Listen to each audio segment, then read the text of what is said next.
Title: The Man Who Took Leftovers. Every evening, just before closing time, Kwame would walk quietly into Mama Dadi's food joint. Not to buy, not to beg. He always waited.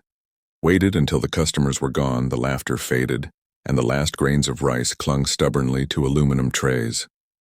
"Anything left?" he'd ask softly, and Mama Didi, wiping sweat from her brow, would sigh and scoop the leftover rice, fried plantains, and bits of grilled fish into a small black polythene bag. He'd thank her with a gentle nod, bow slightly, and walk away, disappearing into the darkness of the dusty road like a shadow with no name. But one Thursday evening, curiosity overpowered routine. Mama Didi had been watching him for weeks. His silence, his ragged clothes, his patience. She wondered why a man so polite, so proud, never asked for more. That night she handed him the usual bag but didn't lock up immediately. She waited, then followed him from a distance, staying behind motorcycles and hiding behind kiosks. He walked for nearly 25 minutes, through alleyways and past a crumbling wall that bordered the outskirts of the city.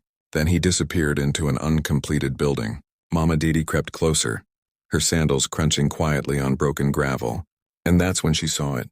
Lit only by the pale light of a dying torchlight, Kwame knelt in front of a frail young woman lying on a worn-out mat. Her legs were shriveled, twisted by polio. She couldn't sit up on her own. Gently, patiently, Kwame fed her, bite by bite, blowing each spoonful to cool it down. She smiled weakly after every bite, and when she coughed, he wiped her mouth with a tattered piece of cloth. "Sorry, Amma.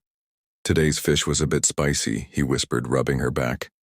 "I'll find mangoes for you tomorrow, I promise." Mama Didi stood frozen, tears burning her eyes. This wasn't just a man picking scraps. This was a man giving someone hope, dignity, and love, with what little the world had discarded. The next morning before sunrise, Mama Didi returned, not alone but with her husband and 2 workers. They carried food, clothing, and a wheelchair they borrowed from the local clinic. When Kwame saw them entering the building, he stood quickly, alarmed. But she raised a hand gently. "Please, let us help." Weeks passed.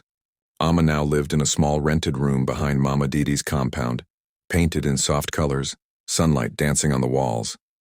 Kwame received a wheelchair for her and a small tabletop shop by the roadside. They sold biscuits, sachet water, and mobile recharge cards together, him arranging the goods, her handling the money with steady, capable hands. Customers soon came, not just for the goods but for their story. And the leftovers. Mama Didi never packed them again. Now she cooked extra every day and called it Amma's special, serving it with pride and a full heart.